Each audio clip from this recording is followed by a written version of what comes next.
Hello everyone, स्वागत है आपका यूट्यूब चैनल पे। आज के सेशन में हम डिस्कस करेंगे TY BCom elective subject computer की क्वेश्चन पेपर और कौन से क्वेश्चंस एग्जाम्स में आते हैं, उसका सॉल्यूशन किस तरह से लिखा है ताकि हमको ज़्यादा से ज़्यादा मार्क्स मिल सके। तो चलिए हम बात करते हैं पहले क्वेश्चन नंबर 3A की, जो कि माइस्क्यूएल बेस पे होगा। तो क्वेश्चन नंबर 3A जो होता है माइस्क्यूएल बेस होता है, वो क्रिएट टेबल का एक क्वेश्चन होता है।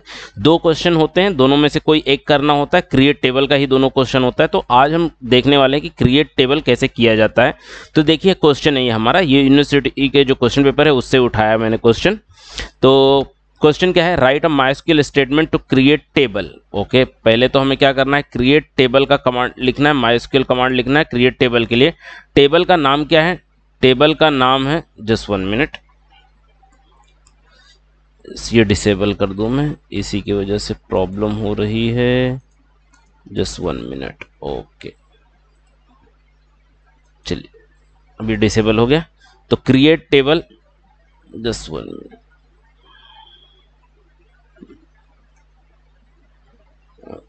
Yes create table. तो क्रिएट टेबल क्या करना है, होटल करना है।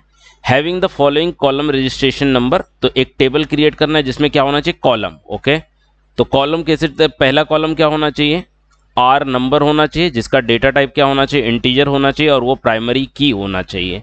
जो दूसरा डेटा टाइप होना, दूसरा कॉलम होना चाहिए, वो क्या होना चाहिए, आर टाइप होना चाहिए, और उसका जो डेटा टाइप है कैरेक्टर होना चाहिए, पर कितने लेंथ का, 15 कॉलम का, जबकि उसकी डिफॉल्ट वैल्यू क्या होनी चाहिए, नॉर्मल होनी चाहिए। तीसरा जो कॉलम होना चाहिए, एस डेट होना चाहिए। ओके, और उसका डेटा टाइप डेट होना चाहिए। चौथा कॉलम जो है टैरिफ होना चाहिए, और उसका जो डेटा टाइप है डेसिमल होना चाहिए, 8 2। ओके, 8 2 मतलब 8,2, and should not be negative, वो निगेटिव नहीं होना चाहिए। ओके, तो चलिए इस टेबल को हम लिखेंगे कैसे। ओके, तो यहाँ पर देखिए सबसे पहले जो कमांड की स्टार्टिंग होगी, यहाँ पर सबसे पहले एग्जाम में आप लिख दीजिए इस तरह से माइस्क्यूएल, और इस तरह से ग्रेटर देन का साइन आपको क्या करना है, बना लेना है। देन उसके बाद लिखना है क्रिएट टेबल। टेबल क्रिएट करने के लिए कमांड होता है क्रिएट टेबल। स्पेलिंग भी अच्छे से देख लीजिए, क्योंकि स्पेलिंग को ज़्यादा वैल्यू होती है यहाँ पर। अगर आपने कोई भी स्पेलिंग मिस्टेक कर दी तो क्या होता है, टेबल हमारा क्रिएट नहीं होता है। जबकि आपकी रिटन एग्जाम है तो वहाँ पर भी आप याद रखिए, क्योंकि जब एग्जामिनर चेक करेगा तो इन सारी बातों पे ध्यान भी देगा। क्रिएट टेबल, ये सारी स्पेलिंग आपने बराबर लिखी है कि नहीं। तो क्रिएट टेबल। अब टेबल का नाम क्या था हमारा, होटल, तो हमने होटल लिख दिया। अब ओपन ब्रेसेस। ओके, फिर नेक्स्ट लाइन। ओके, तो नेक्स्ट लाइन में आपको इस तरह का साइन बना देना है, आपको इस तरह का साइन बना देना है, एक हाइफन, फिर उसके बाद ग्रेटर देन का साइन। अब पहला कॉलम क्या है मेरा पहला कॉलम है R number. Okay, registration number, पर उसको कौन से साइन से नोट करना है, RN0 या RNO जो भी है। तो आर नंबर। अब इसका डेटा टाइप क्या, इंटीजर। तो इंटीजर के लिए आप नोट कर ले, इंटीजर के लिए क्या यूज करते हैं हम लोग, स्मॉल इंट यूज करते हैं। ओके, या तो स्मॉल इंट यूज करते हैं या तो बिग इंट। ओके, तो रजिस्ट्रेशन नंबर छोटा सा वैल्यू होगा, तो हम क्या करेंगे, इसमें स्मॉल इंट यूज करेंगे। अब ये क्या है हमारा प्राइमरी की, तो स्पेस देके प्राइमरी की लिखना है, बताना है कि ये प्राइमरी की। अब पहला कॉलम जो था उसकी सारी इंफॉर्मेशन क्लियर हो चुकी है, इसलिए मैंने क्या दिया, कॉमा दिया। उसके बाद फिर से नेक्स्ट लाइन में इसी तरह से हाइफन और ग्रेटर देन का साइन। देन दूसरा कॉलम क्या है मेरा, आर टाइप, तो आर टाइप लिख दिया मैंने। अब क्या बोला, कैरेक्टर, तो कैरेक्टर के लिए हम यूज करते हैं कैर, CHAR। पर ये क्या है, कैरेक्टर वेरिएबल है, क्योंकि 15 कॉलम का है। ओके, 15 कॉलम का हो सकता है, 10 कॉलम का हो सकता है, 20 कॉलम। तो क्या यहां पर हम क्या करते हैं, वैर यूज करते हैं, वैर कैर, वेरिएबल कॉलम। अच्छा, ये वैर कैर लिखा तो हमें इस ब्रैकेट में बताना पड़ेगा कितने कॉलम का, तो 15 कॉलम का। ओके, तो इसलिए हम वैर कैर 15 लिखेंगे। अगर 20 होता विड्थ तो वैर कैर 20 लिखते हैं। अच्छा, डिफॉल्ट वैल्यू भी बताना है। डिफॉल्ट वैल्यू क्या है, नॉर्मल, तो डिफॉल्ट और नॉर्मल देखो इस तरह से। नॉर्मल क्या है, एक स्ट्रिंग है, एक वर्ड है। ओके, तो वर्ड को हमेशा किसमें, इसमें इन्वर्टेड कॉमास में नोट करेंगे, तो नॉर्मल। देन नेक्स्ट कॉलम क्या हमारा, एस डेट, और उसका डेटा टाइप क्या है, डेट, तो सेम एस डेट और डेट डेटा टाइप को इसी तरह से लिखते हैं, डेट। देन उसके बाद हमारा नेक्स्ट क्या है, टैरिफ। टैरिफ क्या है, डेसिमल है। टैरिफ क्या है, डेसिमल, तो डेसिमल एक डेटा टाइप है, और 8,2 विड्थ 8, तो जो विड्थ रहेगा पहले उसको लिख लीजिए। फिर डेसिमल पॉइंट कितना है, 2 डेसिमल है, तो 2 डेसिमल। अब यहां पर देखो एक पॉइंट यहां पर मिस कर गया हूं मैं, क्या बोला है, शुड नॉट बी नेगेटिव। तो यहां पर आप क्या कीजिए, थोड़ा स्पेस देकर और लिखिए अनसाइंड। अनसाइंड कैपिटल लिख दें तो भी चलेगा, स्मॉल लिख दें तो भी चलेगा, पर हमने सारी चीजें कैपिटल में लिखिए तो कैपिटल में ही लिखिए, अनसाइंड। आगे के कुछ सम में इसके बारे में डिस्कस करेंगे। अनसाइंड स्पेस देके, देन उसके बाद क्या हुआ, ये हमारा लास्ट कॉलम था तो इसके बाद कॉमा देने की जरूरत नहीं है, इसके बाद डायरेक्ट ब्रैकेट क्लोज और सेमी कॉलन देना है। और सेमी को जब आप एग्जाम में लिखेंगे तो इस तरह से बाजू में यहाँ पर ऐसे एंटर का बटन दबा दीजिए, ये एंटर का बटन है, इसका मतलब इसके बाद क्या करना है, एंटर प्रेस करना है। जैसे आप एंटर प्रेस करेंगे, प्रैक्टिकल करते हैं तो आपको ये मैसेज आता है, पर आप रिटर्न लिख रहे हैं तो आपको सिर्फ यहाँ तक ही लिखना है। तो ये टोटल क्वेश्चन था हमारा 8 मार्क के लिए। आपने अगर इतना अच्छे से लिख दिया तो आपके क्या हो जाएंगे, 8 मार्क्स मिल जाएंगे। अब थोड़ी आपके रिप्रेजेंटेशन को अच्छा बनाने के लिए क्या कर दीजिए, आप एग्जाम में इस तरह से एक टेबल भी बना दीजिए। ओके, एग्जाम में एक टेबल भी, ऐसा छोटा सा टेबल बना दीजिए जिसमें इन सभी टाइटल्स को लिख दीजिए। क्या लिख दीजिए, यहाँ पर पहला टाइटल क्या है, आर नंबर, यहाँ पर आप आर नंबर लिख दीजिए, यहाँ पर क्या लिख दीजिए, आर टाइप लिख दीजिए, और नेक्स्ट थर्ड कॉलम क्या है, एस डेट लिख दीजिए, और यहाँ पर टैरिफ लिख दीजिए।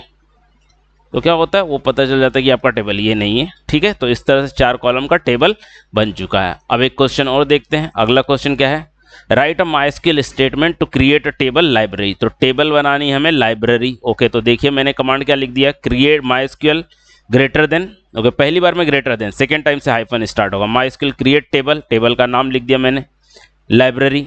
अच्छा, अब क्या बोल रहा है, लाइब्रेरी में जो पहला कॉलम है क्या, एसेशन नंबर, उसका शॉर्ट क्या है, एएस नम। क्या है, integer should be incremented by 1 automatically, मतलब ऑटो इंक्रीमेंट। क्या है, ऑटो इंक्रीमेंट। अब इस यहाँ बताया नहीं गया ये प्राइमरी की है, तो जनरली जो फर्स्ट कॉलम होता है वो आपका प्राइमरी की ही होता है। अगर नहीं दिया है तो हम मेंशन बाय डिफॉल्ट कंसीडर कर लो। ओके, तो प्राइमरी की है, तो क्रिएट टेबल एएस नम स्मॉल इंट, क्योंकि इंटीजर है इसलिए प्राइमरी की भी लिख दिया। अब ऑटो इंक्रीमेंट, तो ये स्पेलिंग बहुत ध्यान से देख लीजिए क्योंकि यहाँ पर मिस्टेक्स हो सकती है। ऑटो, और उसके बाद ये अंडरस्कोर है। क्या है ये, अंडरस्कोर, हाइफन नहीं है, याद रखना ये क्या है, अंडरस्कोर है। तो अंडरस्कोर, फिर इंक्रीमेंट की स्पेलिंग करनी है। ओके, फिर इंक्रीमेंट, इंक्रीमेंट तो ऑटो, इसका मतलब क्या, should be increase by 1 automatically.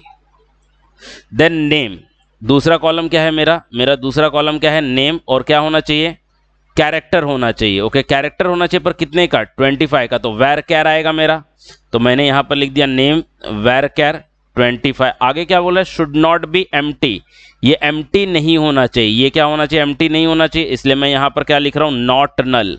Not null किस लिए यूज हो रहा है मेरा, नॉट नल ये बता रहा है नॉट एम्प्टी, नॉट एम्प्टी, ये कॉलम एम्प्टी नहीं हो सकता है। ये मेरा क्या बता रहा है, नॉट नल बता रहा है। तो ये पॉइंट भी आप नोट कर लीजिए कि नॉट नल के लिए या एम्प्टी नहीं है, ये बताने के लिए मुझे कौन सा डेटा टाइप यूज करना है। देन ऑथर, अगला कॉलम क्या है मेरा, ऑथर। ऑथर क्या होना चाहिए, कैरेक्टर होना चाहिए, पर कितने का, 20 का। तो ऑथर वैरकर 20। देन नेक्स्ट क्या है, प्राइस ऑफ द बुक, उसको नम नाम से दिखाना है, integer 7 integer 2 decimal. Okay, 7 integer 2 decimal मतलब 7,2, ये यहां पर नोटेड है हमारा। देन डेट ऑफ परचेस को PUR डेट लिखा है, तो PUR डेट, और उसका डेटा टाइप क्या है, डेट। इसके बाद यहां पर क्या कर देंगे, हम एंटर कर देंगे तो हमें ये क्वेरी एग्जीक्यूट हो जाएगी। बस एग्जाम में हमें ये क्वेरी ओके तक नहीं लिखना है। इसके बाद हमें एग्जाम में क्या करना है, एक टेबल बना देना है।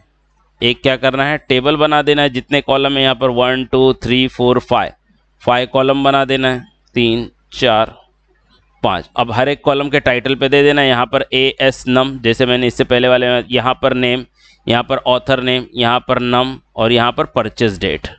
तो ये क्या हो जाएगा, आपका पूरा फाइनल हो जाएगा। अब यहाँ पर देखिए एक और क्वेश्चन हम डिस्कस करते हैं। क्या है, write a MySQL statement to create table payroll. Payroll नाम का एक टेबल बनाना है, यहाँ पर लिख दिया create table payroll, open braces, next line. क्या है पहला कॉलम, ई नम इंटीजर और प्राइमरी की, तो ई नम स्मॉल इंट प्राइमरी की। देन नेक्स्ट का एम्प्लॉय नेम, तो ई नेम कैरेक्टर पर कितने का, 25 का, तो ई नेम वैर कैर 25। अच्छा, आगे बोला है नॉट एम्प्टी, एम्प्टी नहीं होना चाहिए इसलिए नॉट नल। देन नेक्स्ट क्या है, डेट ऑफ ज्वाइनिंग को DOJ और डेटा टाइप डेट, तो DOJ डेटा टाइप मैंने लिख दिया डेट। नेक्स्ट क्या है, salary 9 including 2 decimal. Okay, 9 including 2 decimal मतलब 9,2, और डिफॉल्ट वैल्यू कितनी 18,000। अब यहाँ पर 18,000 को डिफॉल्ट वैल्यू है, पर इसको इन्वर्टेड में क्यों नहीं रखा? क्योंकि ये क्या है, एक नंबर है। अगर एक वर्ड होता तो हम इसको इन्वर्टेड में रखते। नेक्स्ट लाइन, हमने ब्रैकेट को बंद किया, सेमीकोलन लिखा और एंटर प्रेस किया, हमारा आंसर सामने। अब एक और क्वेश्चन डिस्कस कर लेते हैं क्रिएट टेबल के ऊपर। क्रिएट टेबल का ये अगला क्वेश्चन है, क्या करना है आपको? क्रिएट टेबल करना है। कौन से नाम से? AB foundation. तो यहाँ पर देखिए लिख दिया क्रिएट टेबल एबी फाउंडेशन। क्या होना चाहिए? पहला column D N integer primary की, ओके। तो डी नंबर स्मॉल इंट और यहाँ पर क्या? प्राइमरी की। देन क्या है नेक्स्ट? डी नेम कैरेक्टर होना चाहिए 20 का, तो D name varchar 20। Then next क्या है? D email. देखो ये जैसे लिखा है मैं भी वैसे ही लिख रहा हूँ। अभी तक जितने भी देख रहे थे हम कैपिटल लिखे थे, तो मैंने देखो कैपिटल लिखा था। अब यहाँ पर डी ईमेल, तो एग्जाम में आप याद रखना ये spelling upper case lower case जैसे लिखा है आप वैसे लिखते रहिए। हालांकि जब हम प्रैक्टिकल करते हैं इतना कुछ फर्क नहीं पड़ता, पर for the sake of marks आप क्या करिए, ध्यान रखिए कि जैसे स्पेलिंग दिख रही है वैसे लिखती चाहिए। देन कैरेक्टर है ये कितना है? 15 का, तो varchar 15। Then amount donated, okay. तो डी अमाउंट इंटीजर और नॉट निगेटिव, तो डी अमाउंट और इंटीजर है स्मॉल इंट और नॉट निगेटिव के लिए अनसाइंड। तो ये पॉइंट भी आप याद रख लीजिए कि अनसाइंड हम क्यों यूज कर रहे हैं, जब नॉट निगेटिव हो तब, okay. Then date of donation DT और डेटा टाइप डेट, तो DT data type date, okay. तो हर एक कॉलम कंप्लीट हो रहा है, उसके बाद मैं कॉमा भी लगा रहा हूं। देखो ये पहला कॉलम कंप्लीट हुआ, first column comma, second column complete हुआ कॉमा, थर्ड कॉलम कंप्लीट हुआ, फोर्थ, ओके। तो लास्ट कॉलम होता है, उसके बाद क्लोजिंग ब्रेस आती है और सेमी कॉलन आता है, उसके बाद एंटर। तो ये हमारा क्या हो जाएगा? फाइनली टेबल क्रिएट हो जाएगा। और आपको एक टेबल ऐसा छोटा सा क्रिएट करके दिखा देना है ताकि आपकी इंप्रेशन थोड़ी अच्छी हो, ओके। तो यहाँ पर डी नंबर, यहाँ पर डी नेम, यहाँ पर डी ईमेल, यहाँ पर डी अमाउंट, देन उसके बाद एक और कॉलम बना दीजिए डी टी। तो इस तरह से आपका क्या हो जाएगा? ये 8 मार्क्स, आपके 8 मार्क्स जो है वो फिक्स हो जाने चाहिए। तो this is about the create table. इसके बाद जो बिल्ट इन फंक्शन है उसके बारे में भी अगली वीडियोस में हम डिस्कस करेंगे। Thank you, that's all with this. अगर वीडियो अच्छी लगी तो लाइक करो, अपने दोस्तों के साथ शेयर करो और चैनल को सब्सक्राइब करो। Thank you.